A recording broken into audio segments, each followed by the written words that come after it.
In this tutorial, I am going to show you how to get Apple TV with T-Mobile. Visit the T-Mobile website and log into your account using your credentials. Once logged in, navigate to the section for the account services or promotions related to entertainment subscriptions. Look for the option to activate your Apple TV Plus subscription, and follow any prompts to verify your eligibility as a T-Mobile wireless customer.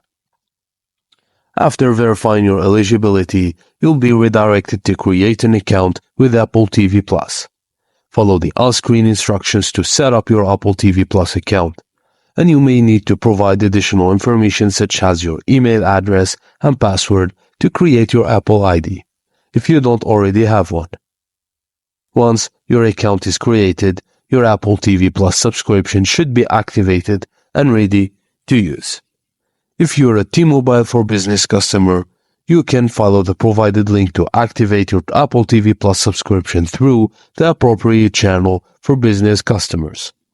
And that's it, guys. Thank you for watching, and please don't forget to like and subscribe for more.